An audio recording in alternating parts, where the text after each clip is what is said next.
Madame, Monsieur, bonjour et merci de nous choisir pour un nouveau forum. Nicolas Gruniski, il a dirigé le Togo de 1963 à 1967. Est-il nationaliste, un nationaliste trop prudent ou un homme de la France? C'est un ouvrage qui vient de paraître, ouvrage de Komlan Gozan et Kofi Noutepe Tigbe, qui nous donne l'occasion de reparler de ces hommes. On peut citer Nicolas Gruniski, Omar Bongo, Alassane Ouattara. Sont-ils les hommes de la France? Qu'est-ce qu'il faut comprendre par homme de la France? Et pour en parler, nous avons invité deux universitaires qui sont au plateau, deux historiens. Joseph Kofi Tigbe, donc qui est l'auteur, co-auteur de l'ouvrage. Il est maître de conférences d'histoire contemporaine à l'université de Lomé. Il est coordonnateur national du réseau ouest et centrafricain de recherche en éducation, Rocard Togo. Il est auteur de plusieurs ouvrages collectifs et articles sur l'histoire contemporaine de l'Afrique et du Togo, donc notamment le dernier, c'est Nicolas Gruniski, le nationaliste trop prudent ou l'homme de la France. Avec lui, le professeur Esso Hanam Bachana. Il est historien lui aussi, enseignant-chercheur, directeur de la recherche et de l'innovation de l'université de Lomé. Il a publié lui aussi plusieurs ouvrages, notamment sur le Togo. Cher professeur, bonsoir et merci d'avoir accepté notre invitation. Bonsoir. Ma première question, c'est sans détour, Joseph Tigbe. Quel intérêt a-t-il à consacrer un ouvrage à Nicolas Gruniski, qui ne fait pas, il faut le dire, il ne fait pas partie des grandes figures politiques les plus populaires du Togo? D'abord, je tiens à vous remercier de cette initiative qui permet de lever un coin de voile sur le personnage qu'a été Nicolas Gruniski et aussi qui nous permet de partager le contenu de l'ouvrage que nous venons de publier. Alors, pour répondre à votre question, je pense qu'il n'est pas très exact de dire que Nicolas Gruniski n'est pas un homme politique populaire. Le dire, c'est lire le passé avec les lunettes du présent. Et quand ça se passe comme ça, cela voudrait dire que vous décontextualisez le phénomène ou le fait historique. Puisque Nicolas Gruniski, à l'époque de la période 41 jusqu'à 67, on ne pouvait pas parler du Togo sans évoquer son nom. Il y a la revue Marchés tropicaux qui faisait allusion à la situation et disait que on ne peut parler du Togo qu'en évoquant les deux beaux-frères ennemis, qui sont Sylvanus Olympio et Nicolas Gruniski. D'ailleurs, beaucoup ne savent pas qu'ils sont beaux-frères. Ils sont beaux-freurs puisque Nicolas Gruniski a épousé Sylvanus Olympio. C'est plutôt Sylvanus Olympio qui a épousé la sœur aînée Dylan Gruniski notamment. Sylvanus Olympio. Alors, il faut dire que si Sylvanus Olympio ou Nicolas Gruniski plutôt a semblé disparaître un tant soit peu de la mémoire collective, c'est parce qu'il a été phagocyté par deux géants. Il y a Sylvanus Olympio, d'une part, qui, dans la mémoire collective des Togolais, a laissé un goût d'inachevé. Parce qu'il a été élu le 9 avril 1961 comme président de la République togolaise pour un mandat de 7 ans, mais il a à peine fait 2 ans et l'assassinat l'a emporté. De l'autre côté, vous avez un géant également, Gnassingbé Eyadema, qui a fait 38 ans au pouvoir. Et sous la présidence de Gnassingbé Eyadema, on s'est rendu compte que l'histoire nationale n'a pas été suffisamment enseignée. Parce que, vous savez, la période était telle que le héros de l'époque, c'était Gnassingbé Eyadema, et donc les prédécesseurs n'avaient pas été célébrés à l'époque. Donc, il en a été ainsi, mais Sylvanus Olympio est resté tout de même populaire. Oui, justement, parce que Sylvanus Olympio, c'est Sylvanus Olympio. Parce que, justement, c'est un géant. Il a une forte personnalité.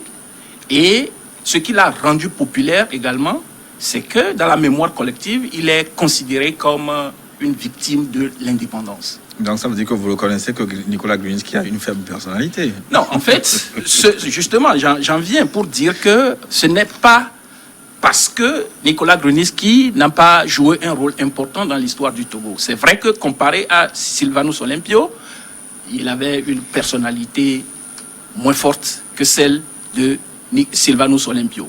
Mais je pense que c'est pour lever un coin de voile sur ce que ce personnage a pu être et le rôle qu'il a eu à jouer dans l'histoire nationale, les réalisations qu'il a pu faire, que nous avons entrepris d'écrire cet ouvrage. Donc c'est pour réparer une injustice historique que vous avez décidé d'écrire cet ouvrage. On peut le dire ainsi. Ouais. Professeur Bachana, avant de revenir à vous, Nicolas Grunitzky, il ne fut pas une foudre de guerre politique. Hein? Je voudrais d'abord féliciter et remercier l'initiative qui nous permet de parler d'un acteur politique important dans l'histoire du Togo. Saluer le travail qui a été abattu par les collègues Emmanuel Cousin, qui est de l'Université de Kara, et Joseph Tibé, qui est sur ce plateau.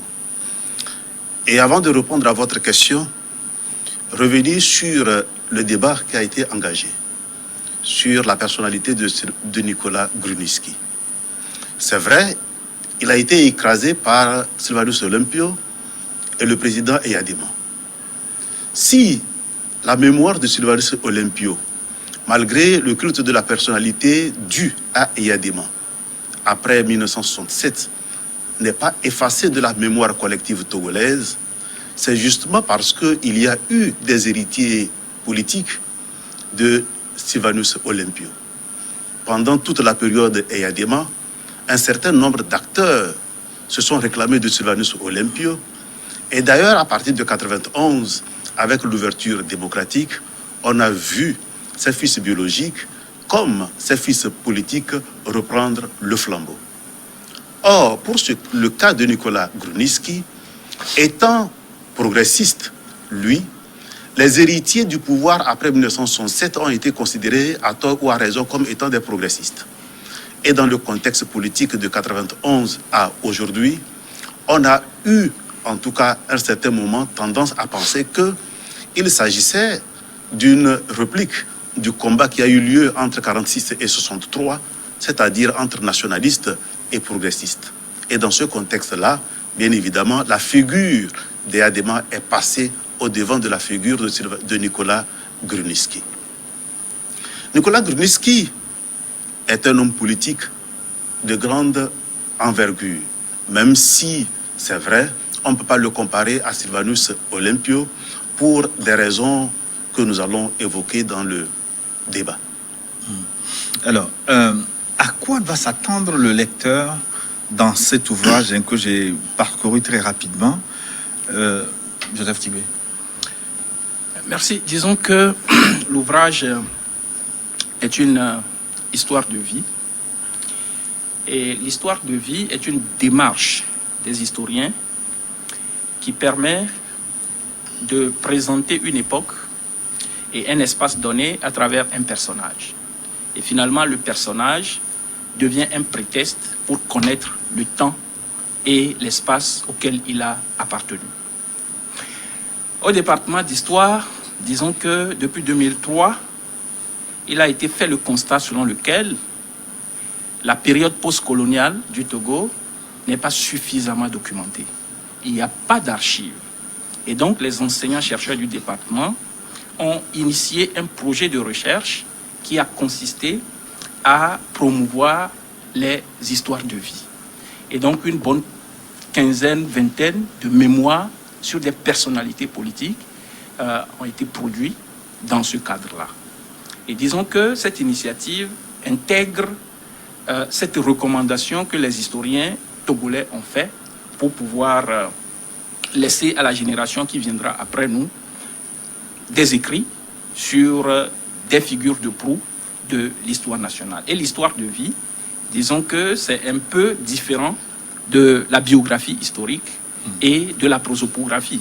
Parce que quand on parle de l'histoire de vie, le personnage n'est qu'un prétexte. Mais quand on parle de la biographie historique ou de la prosopographie, tout est centré sur le personnage. Maintenant, pour en venir au contenu de l'ouvrage, il faut dire qu'il y a des éléments paratextuels et des éléments textuels. En ce qui concerne les éléments paratextuels, l'ouvrage même fait 153 pages. Il y a un sommaire, une dédicace, un avant-propos, la liste des siglés et abréviations, une préface une bibliographie, et puis les annexes et la table des matières. Pour ce qui concerne les éléments textuels, en dehors de l'introduction générale et de la conclusion générale, il faut dire que l'ouvrage est organisé autour de 6 chapitres. Le premier chapitre parle de l'enfance de Nicolas Grunitzky, ses études et ses premiers pas dans l'administration coloniale. Et c'est dans ce chapitre-là que nous avons présenté la fratrie à laquelle a appartenu Nicolas Grunitzky. Nous allons parler de son père qui a des origines polonaises et sa mère qui est de la ville d'Atapamé, d'une famille princière du nom de Sousimé. Et donc, ils étaient 11 au total. Et il faut préciser que Nicolas Grunitzky lui-même, il a dépassé son père puisqu'il a eu 14 enfants, 6 garçons et 8 filles. Nous avons parlé de ses études. Il a été boursier très tôt. Brillant. Très brillant, très brillant. Il a fait avec Maître Anani Santos et le docteur Akapo, qui a été le premier ambassadeur du Togo aux Nations Unies. Donc, après cela, très rapidement, il a été identifié par l'administration coloniale. Et après ses études, en 1937, il est allé au Dahomey travailler dans les ponts et chaussées, puisque je précise qu'il a été ingénieur des ponts et chaussées. Et donc, 1 an après, il est revenu au Togo pour pouvoir s'engager dans l'administration coloniale. Le chapitre 2e parle de ses premiers pas dans la politique et couvre la période qui va de 1944 à 1958. Et là, tour à tour, nous avions parlé de ses premiers pas dans la politique, notamment en tant que secrétaire général du Parti togolais du Progrès. Ensuite, en 1946, il a été candidat malheureux aux élections législatives devant désigner un représentant du Togo au Palais Bourbon. En 1956, précisément le 10 septembre, il a été nommé Premier ministre de la République autonome du Togo. Et en 1958, il a été élu, député à l'Assemblée nationale, même si son parti n'a pas remporté la majorité. Le 3e chapitre parle de... Pardon. Alors, le 3e chapitre parle de sa défaite. La défaite et le retour au pouvoir. Voilà, la défaite et le retour au pouvoir de 1958 à 1963. En 1958, nous parlons de défaite parce que son parti était engagé dans la course, dans la compétition. Et si son parti avait été, victorieuse de ces élections-là, c'est lui qui serait nommé Premier ministre, en lieu et place de Sylvanus Olympio. Mais il a connu un échec cuisant, ce qui l'a obligé, face à un certain nombre de répressions dont sa personne a été victime, et même les gens de son bord politique ont été victimes, il a dû prendre le chemin de l'exil pour aller se réfugier au Dahomey. Alors, il va revenir en 1963. Ce qui va constituer le 4e chapitre. À la faveur du coup d'État, oui. Qui a emporté son beau-frère. Et dans ce chapitre particulièrement, nous sommes revenus sur un certain nombre de faits, notamment le fait que Hubert Maga, le président dahoméen, ait mis en place toute une diplomatie autour de sa personne pour qu'il puisse revenir prendre le pouvoir. Nous avons évoqué le fait même que sa sœur aînée, Dina Olympio, ait lancé un cri de cœur à l'endroit des chefs d'État africains pour que lumière soit faite sur l'assassinat de son mari, ce qui est resté lettre morte. Et c'est dans cette logique-là que nous avons inscrit le 4e chapitre qui parle un peu des controverses autour du coup d'État de 1963. Et là, c'est l'énigme du siècle. Jusqu'ici, qui a tué Sylvanus Olympio? Il y a une omerta autour de la question, mais nous avons quand même réussi à mettre côte à côte les témoignages de l'époque, les acteurs qui ont été témoins des faits. Nous leur avons donné la parole et nous avons analysé ces témoignages-là. Le 5e chapitre qui s'inscrit dans la période qui va de 63 à 67. Ce qui correspond à la prise de pouvoir de Nicolas Grunitzky. Exactement, ce qui correspond au retour aux affaires, mais sous le sceau du Doumvera, c'est-à-dire le bicéphalisme politique, où il a partagé le pouvoir avec Antoine Meachi. Et là, nous avons montré un peu les limites de ce Doumvira et nous avons montré un peu comment est-ce que ce Doumvira a conduit, si vous voulez, à sa chute. Et cette chute-là a fait l'objet du 6e chapitre que nous avons intitulé « La chute à l'amiable et la fin accidentelle » qui va de 67 à 69. Oui. Et là, nous avons précisé un peu comment est-ce que, à partir d'un moment, son pouvoir était devenu impopulaire et donc, suite à des manifestations qui ont eu lieu en interne, le président Eyadema, à l'époque lieutenant-colonel, lui a demandé de passer la main, ce qu'il a fait. Et après avoir passé la main, il a dû partir en Côte d'Ivoire pour pouvoir exercer dans les ponts et chaussées. Et c'est en exerçant qu'il a connu une fin tragique. Il a fait un accident, on l'a transporté en France et c'est en France qu'il va décéder. Voilà ce que nous pouvons dire. Oui. Alors, pour ouvrir une petite parenthèse sur le chapitre 5, le pouvoir, ce que vous avez appelé le Doumvira, ouais. Est-ce que c'était un Doumvira réellement? Parce que Antoine Meachi était son adjoint en quelque sorte. Oui, Antoine Meachi était son vice-président. Oui. Sauf que ce qui s'est passé, et ce dont nous avons longuement parlé dans le document, c'est que lorsque le coup d'État est intervenu, le 13 janvier 1963, c'est à Antoine Meachi que les militaires ont fait appel en premier pour qu'il vienne prendre le pouvoir. Il était exilé au Ghana voisin. Donc, Antoine Meachi est arrivé dans la posture de président. Et il a fallu Hubert Maga du Dahomey, Félix Houphouët-Boigny de la Côte d'Ivoire pour que des tractations soient menées pour obliger, entre guillemets, on reviendra là-dessus, Nicolas Grunitzky a accepté de venir prendre le pouvoir. Et donc, dans ce contexte-là, Antoine Meachi, qui se croit ravir la vedette de président de la République, puisque c'est à ce titre-là qu'on lui a fait appel, dans le communiqué qui a été prononcé le 13 janvier 1963, il a été dit clairement que les militaires ont pris le pouvoir et il demande instamment à Antoine Meachi de quitter son exil pour venir prendre le pouvoir. Donc, pour trouver un compromis politique, on a réussi à tailler la constitution du 5 mai 1963 sur mesure pour que, justement, le président puisse être Nicolas Grunitzky et le vice-président puisse être Antoine Meachi. Mais n'oubliez pas que Antoine Meachi estimait que sous la Première République, le pouvoir était détenu par les hommes du Sud et donc, forcément, c'était le tour des hommes du Nord pour prendre le pouvoir. C'est ce qui a fait qu'ils étaient ensemble, mais Antoine Meachi ne se comportait pas véritablement comme vice-président. La preuve, c'est que en 1966, Nicolas Grunitzky était en mission en France et il se saisit des prérogatives prétendues, des prétendues prérogatives que la Constitution lui donnerait pour démettre des ministres en poste et nommer des ministres proches de lui. Alors, quelqu'un qui pose cet acte-là, vous comprenez clairement qu'il n'est plus dans la posture de vice-président. Mais légalement, il ne s'agissait pas d'un bicéphalisme.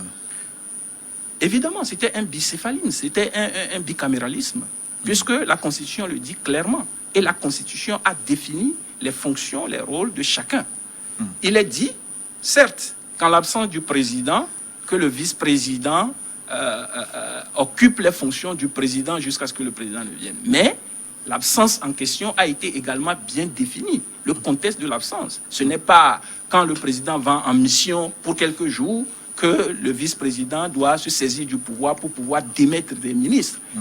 Et c'est là où la première crise de coexistence a eu lieu, puisque quand il a démis des ministres de leur poste, par solidarité gouvernementale, il y a eu un certain nombre de ministres qui ont démissionné pour dire mais on ne peut pas démettre nos collègues comme cela. Et ça a créé une crise au sommet de l'État. Et quand Nicolas Grunitzky est arrivé pour réparer, voilà ce tort, il a dû demander en urgence une révision de la Constitution qui supprime le poste du vice-président.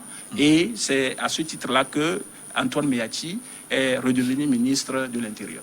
Un régime politique spécial. À ce titre, il sera intéressant de lire l'ouvrage qui vient de paraître d'ailleurs du professeur Ahadi Nono sur les constitutions et les régimes politiques du Togo depuis cette époque jusqu'à aujourd'hui.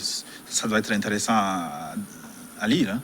Oui, je crois que c'est un document, moi j'ai commencé à le parcourir, je ne l'ai pas encore terminé, mais le contenu est à l'image de l'auteur qui est très dense. Pour revenir justement à la question de la cohabitation entre Nicolas Grunitzky et son vice-président Antoine Meachi, je pense qu'il y a des faits historiques qu'il faut rétablir.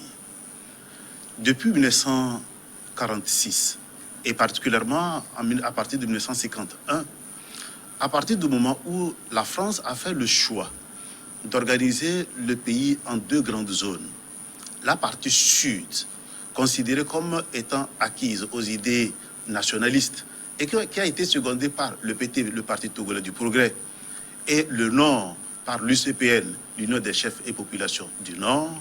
À partir de ce moment-là, même Antoine Meachi et Nicolas Grunitzky, alors qu'ils sont dans le même camp politique, se considéraient donc comme des adversaires politiques à l'intérieur. D'ailleurs, on le sait très bien, à l'issue des élections de 1958, dont il a parlé, et dont le parti de Nicolas Grunitzky a essuyé une défaite, puisque, en définitive, n'a que 3 députés au sortir de ces élections, alors que le parti de Antoine Meachi en avait 10, plus un certain nombre d'indépendants. Antoine Meachi se considérait comme étant légitimement investi par les urnes. C'est dans ce contexte que, lorsqu'il est intervenu la fusion entre le PTP et l'UCPN pour devenir l'UDPT, c'est Antoine Meachi qui présidait aux destinées de l'UDPT et non Nicolas Grunitzky. Bien évidemment, étant dans le même camp politique et ayant subi le même sort du pouvoir Sylvanus Olympio, l'un a pris la route de l'exil vers l'ouest, donc le Ghana, et l'autre vers l'est, c'est-à-dire le Dahomey, actuelle République du Bénin. Effectivement, les auteurs du putsch qui a mis fin à la Première République, en tout cas ceux qui sont visibles, c'est bien un certain nombre de demi-soldes, pour la plupart étant du Nord.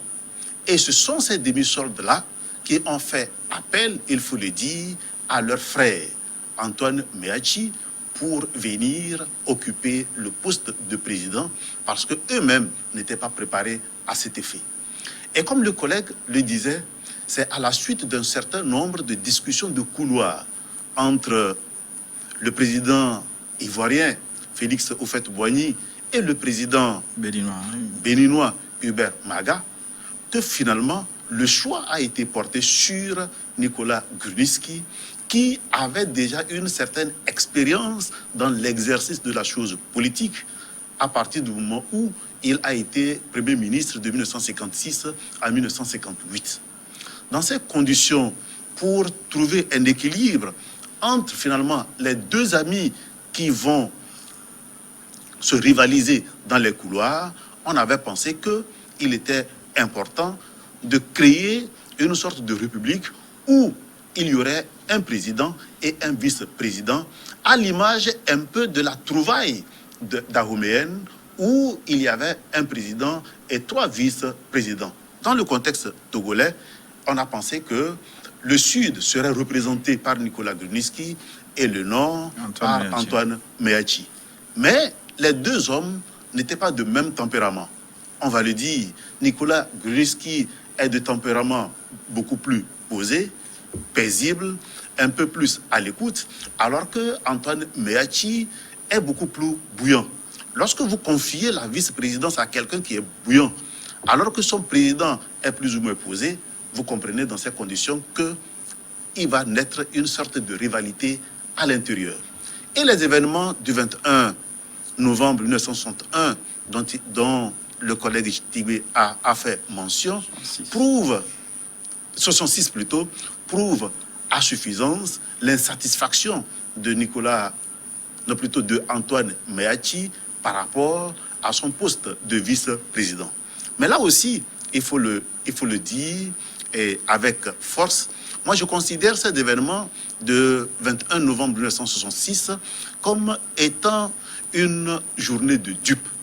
Une journée de dupes parce que chacun des acteurs pensant que les autres travaillaient pour lui. Et en cela, moi j'ai identifié 3 acteurs majeurs. Il y avait bien évidemment le PUT, le parti de Sylvanus Olympio, dont un certain nombre de caciques ont continué par contester le pouvoir de Nicolas Grunitzky et qui espéraient sa chute pour revenir aux affaires. C'est d'ailleurs eux qui ont incité Antoine Meachi à aller vers une sorte de dislocation du gouvernement. Antoine Meachi, pensant qu'il avait le soutien d'un certain nombre de cadres du Nord et notamment de l'armée, si Nicolas Grunitzky tombait, le pouvoir lui reviendrait, alors que ce n'était pas avéré. Et dans le troisième acteur, c'est l'armée. L'armée, ayant joué une sorte... Dans un premier temps, on a pu penser que l'armée était neutre. Mais en réalité, lorsque aujourd'hui on lit de façon attentive les événements tels qu'ils se sont produits, on a l'impression que l'armée également attendait son heure et poussait les acteurs politiques à la faute. D'autant plus que Emmanuel Bodiolé et l'autre acteur important, Kléber Dadjo, on va en parler. Kléber Dadjo était dans le camp de Antoine Meachi et pensait qu'il fallait bousculer Nicolas Grunitzky. Or, à partir de 64, si ma mémoire est bonne, à partir du moment où Nicolas Grunitzky a démis Kléber Dadjo de son poste de chef d'état-major et l'a remplacé par Eyadema, Eyadema était dans une sorte d'attentisme attendant, on va le dire, son heure. L'armée a tenté de jouer à la neutralité et effectivement, il y a même eu déjà des communiqués sur les antennes de la radio qui demandaient l'organisation, la démission du gouvernement, l'organisation des élections, mais c'est à la dernière heure que Eyadema, en tant que chef d'état-major de l'armée, a envoyé l'armée disperser les manifestants pour sauver Nicolas Grunitzky. Nicolas Grunitzky a été sauvé par les militaires qui ont eu une certaine neutralité dans les affaires, mais justement, c'est pour ça que je parle d'une journée de dupes, chacun pensant jouer un rôle majeur, alors que les différents acteurs voulaient tirer la ficelle de leur côté. Alors, j'ai plusieurs questions du coup.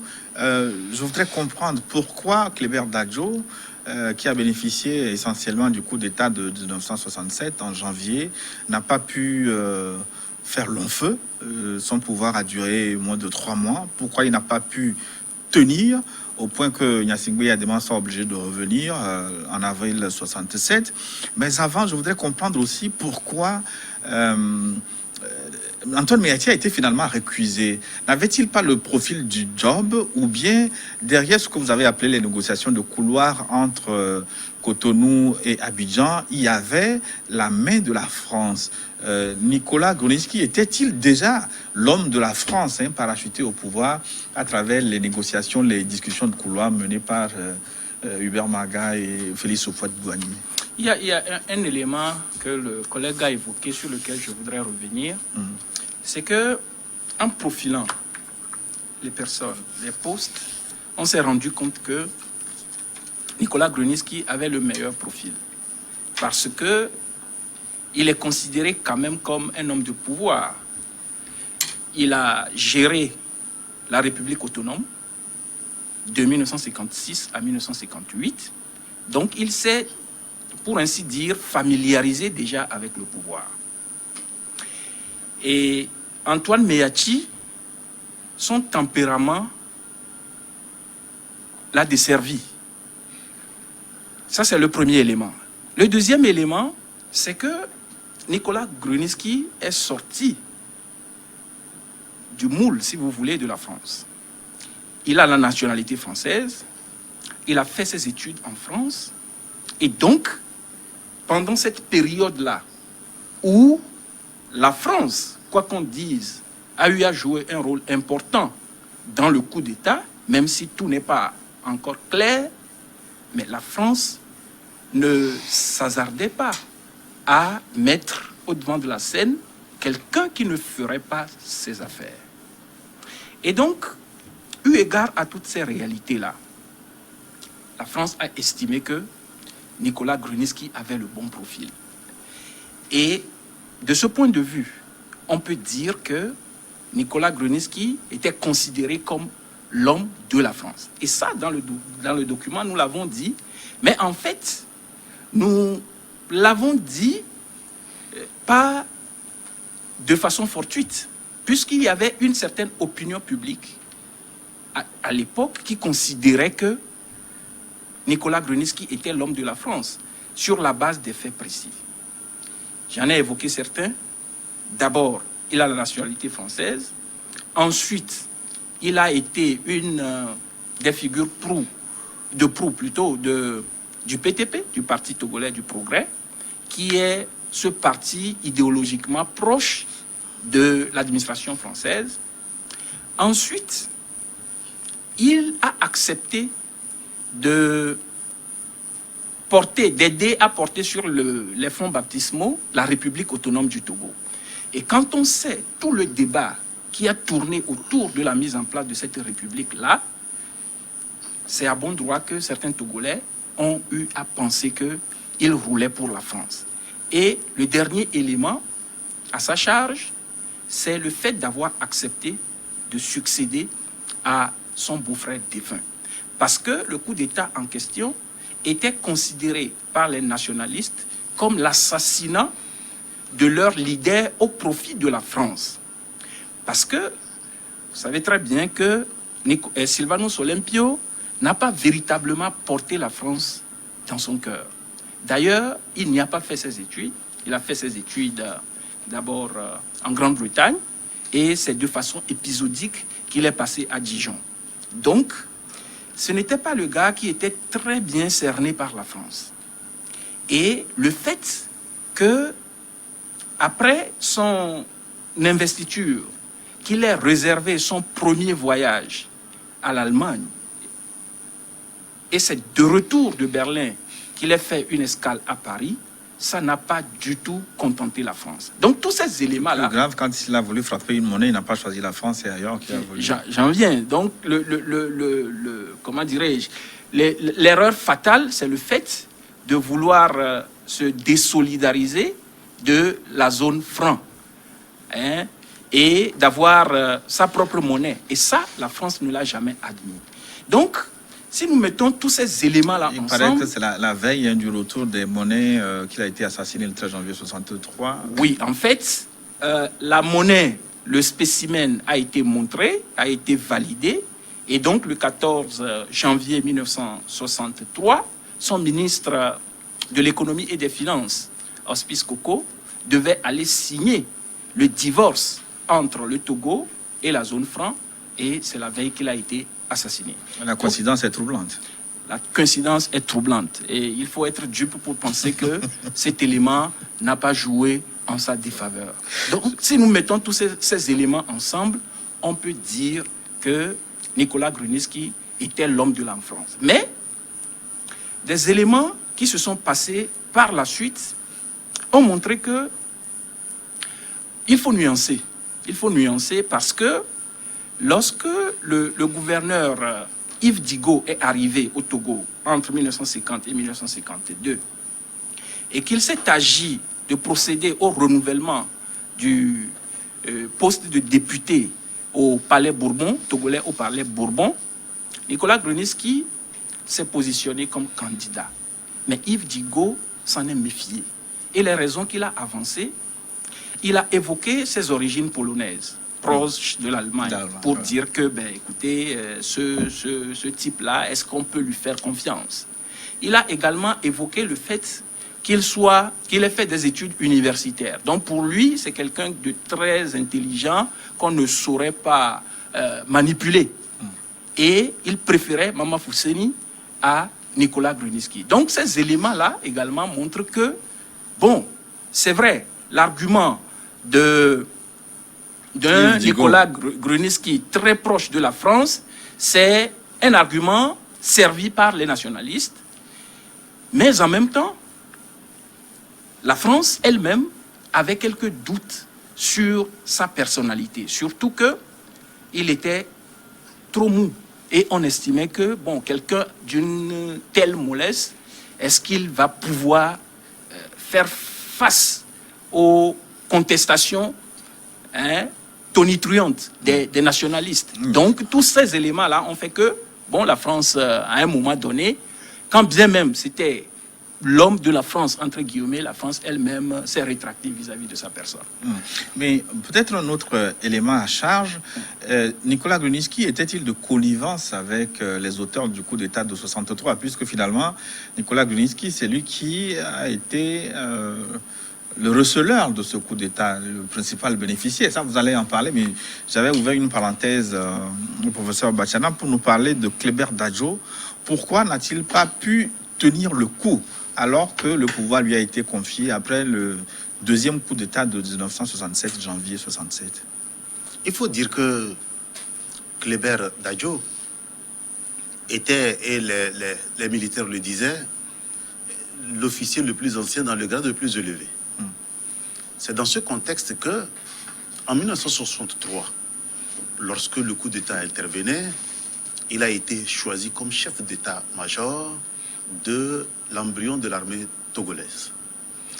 Mais ses relations avec Grunitzky et sa connivence supposée ou vraie avec Antoine Meachi a poussé très vite Nicolas Grunitzky à s'en débarrasser. D'ailleurs, la France même le soupçonnait. Et pour le changer, pour le remplacer, on fait le choix du président Eyadema, qui avait fait ses preuves militaires dans les différentes guerres d'indépendance avec la France. Et donc, est bien connu de la France. À partir de ce moment-là, Kléber Dadjo devient second par rapport à Eyadema. Vous parlez de 1967. Effectivement, lorsque le coup d'État ou la démission, on va le dire ainsi, intervient, c'est Eyadema qui l'annonce officiellement avant même que Sylvanus Nicolas Grunitzky ne prenne la parole. Et le président Eyadema souligne que le pouvoir va être géré par l'armée, mais ne désigne pas le principal responsable de cette armée. Ainsi, après le discours démissionnaire de Nicolas Grunitzky, ils se choisissent un homme, Kléber Dadjo, dont ils disent qu'il est l'officier le plus ancien dans le grade le plus élevé. Mais en réalité, Kléber Dadjo a plusieurs facettes. Et sa vie en dehors du camp n'était pas, il faut le dire ainsi, n'était pas très ordonnée. Et donc, on a pensé que ce monsieur-là n'avait pas la carrure pour gérer une nation. Et d'ailleurs, vous allez le voir, lorsque Kléber Dadjo prend le pouvoir, c'est vrai que c'est 3 mois, les personnalités les plus influentes de son gouvernement, alors que le Eyadema n'en faisait pas partie, c'est bien le président Eyadema qui était la figure de proue de cette période-là. 3 mois après, on a estimé que, comme Nicolas Grunitzky, il était également d'une certaine mollesse, et puis ce n'était pas quelqu'un de très organisé, il faut le dire. Et on va aussi supposer, j'ai dit supposer, qu'il n'était pas dans les agendas de la France, puisque lui-même, même s'il dit être né à Atapamé, a fait ses études au Ghana, il était plus ou moins anglophone, donc ce n'était pas un francophile de première heure, il fallait se choisir quelqu'un dont on est sûr et quelqu'un qui pouvait, à l'époque, non pas véritablement rassembler, mais faire taire les différentes positions divergentes au sein de la classe politique togolaise. Et probablement la France a fait le choix du président Eyadema. Pour apporter de l'eau à son moulin, je dirais simplement que c'est vrai que Cléber Dadjo n'était pas très organisé, puisque quand on l'a démis de son poste de président, on l'a nommé ministre de la Justice dans le gouvernement d'Eyadema. Quelque temps après, lui-même, il a démissionné. Il est retourné chez lui, dans son Sioux natal. Et il y avait une rivalité entre deux familles qui se disputaient la chefferie traditionnelle. Et il s'est positionné comme, avec sa casquette d'ancien chef d'État pour pouvoir arbitrer. Et avant que les deux protagonistes ne se rencontrent, le gars s'est fait introniser chef de canton lui-même. Donc, il quitte la présidence pour devenir ministre et ensuite chef de canton. Voilà. Alors, pour revenir à la question du coup d'État de 63, pourquoi Nicolas Grunitzky a-t-il accepté prendre le pouvoir alors que c'était son beau-frère, le mari de sa sœur qui avait été assassiné? Nicolas Grunitzky était-il de mèche avec ceux qui avaient fait le coup d'État de 63? Il y a une certaine opinion publique du bord des nationalistes qui pensait fortement, dur comme fer d'ailleurs à l'époque, que Nicolas Grunitzky était de mèche avec les putschistes. Et lui-même, sachant cela, avant d'accepter de venir prendre le pouvoir à Lomé, il a posé ses conditions. Il a dit clairement à Hubert Maga, l'ancien président béninois, l'ancien président dahoméen, il lui a dit clairement, écoutez, il ne faut pas que les gens pensent que c'est moi qui ai assassiné mon beau-frère. Donc, je vais vous demander, de faire en sorte que j'ai une escorte de l'armée béninoise qui m'accompagne jusqu'à Lomé pour que je ne sois pas livré à la vindicte populaire. Ça, c'est le premier élément. Le deuxième élément, il faut dire aux mutins de pondre un discours pour me dédouaner, pour dire que je ne suis mêlé ni de près ni de loin à ce coup d'État-là. Cela veut dire simplement que lui-même, il sait ce que une certaine frange de la population togolaise pensait déjà par rapport à son implication supposée ou non dans ce coup d'État-là. Maintenant, quand il arrive à Lomé, ces conditions ont été respectées. Quand il arrive à Lomé, il a rencontré les mutins. Et quand il les a rencontrés, il leur a dit clairement ce qu'il pensait. Il leur a dit, il ne faut pas que ce soit lui qui endosse la responsabilité du coup d'État. Parce que tout le monde connaît l'ambiance délétère, l'atmosphère délétère qui a existé entre son beau-frère et lui. Or, il y avait également une frange de la population qui pensait que Kwame Nkrumah serait de mèche avec les mutins. Et a raison, puisque Antoine Meachi était exilé au Ghana voisin. Et quand Antoine Meachi est arrivé à Lomé, le premier message qu'il a reçu venait de Kwame Nkrumah pour lui dire il faut aider à rétablir l'ordre. Et surtout que Sylvanus Olympio voulait récupérer une partie du Togo auprès du Ghana, ce qui ne plaisait pas à Kwame Nkrumah. Le Togo britannique, ouais. Effectivement. Mais l'autre élément aussi, c'est que dans la diplomatie agissante que Hubert Maga a déployée à la suite du décès de Sylvanus Olympio, il a envoyé une équipe à Kwame Nkrumah. Et cette équipe a été conduite par le ministre des Affaires étrangères, Émile Derley-Zinsou. Et l'idée, c'est de dire à Kwame Nkrumah de l'aider à pouvoir aider les Togolais. Et dans le livre, nous avons montré la réaction de Kwame Nkrumah. Kwame Nkrumah s'est énervé de ce que Hubert Maga voudrait bien s'ingérer dans les affaires intérieures d'un État indépendant, avant de proposer à la délégation d'aller dire à Hubert Maga que lui souhaiterait que le Togo soit divisé en deux, et que le Dahomey récupère une partie et que le Ghana aussi récupère une autre. Voilà. Donc, pour dire que, en réalité, Kwame Nkrumah avait toujours des visées sur le Togo français. Et dans sa position même de défenseur de l'unité africaine, il avait dit clairement que l'unité africaine devait commencer par la fusion entre le Togo et le Ghana, le Togo français et le Ghana. Alors que Sylvanus Olympio revendiquait le reliquat du Togo qui était resté au Ghana, comme Nkrumah lui disait, non seulement nous garderons ce reliquat-là, mais nous allons ajouter le peu qui vous reste là au Ghana pour constituer l'unité africaine. Donc tous ces éléments-là, drôle de panafricanisme.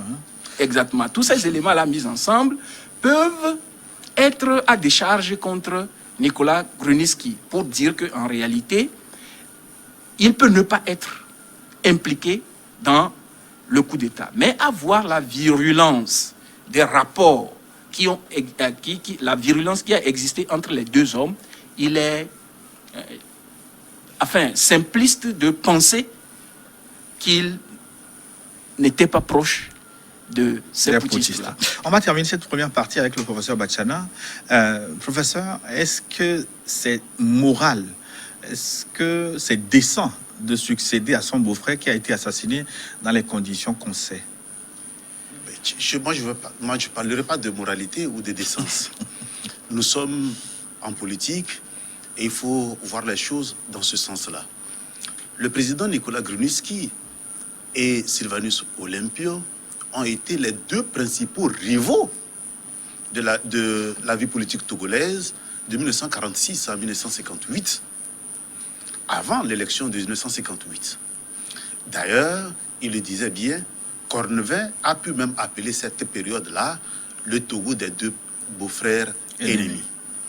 C'est vrai qu'on est en politique, mais il faut aussi relever que en 1958, lorsque on devrait organiser les élections anticipées, législatives anticipées, le président Sylvanus Olympio était sous le coup de la justice qui lui avait privé de ses droits civiques et politiques, jugement rendu en 1954.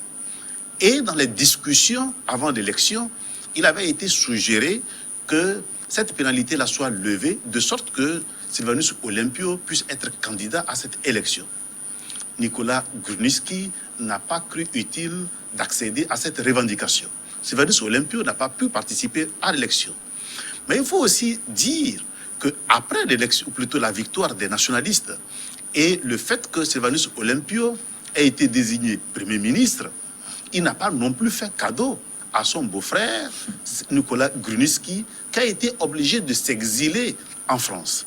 Et dans une lettre datée de 1959, Nicolas Grunitzky se plaignait de ce que sa famille qu'il a laissée sur place n'a pas été suffisamment protégée par Sylvanus Olympio et que sa maison aurait été saccagée. Donc, dans la lettre réponse de Sylvanus Olympio, il a dit clairement, reviens au pays est occupé de tes enfants, oui, mais surtout reviens au pays rejoindre tes amis politiques, oui, qui sont bien évidemment en prison. Et oui, donc, il se rendait coup pour coup. Dans ces conditions, on va faire une pause. On ne doit pas parler de moralité ou d'immoralité. On va revenir par rapport au fait que à ce Nicolas sujet, parce que là, on est obligé de marquer pouvoir. une pause pour une édition du journal. À tout de suite pour la seconde partie de Niveau de Forum. Merci.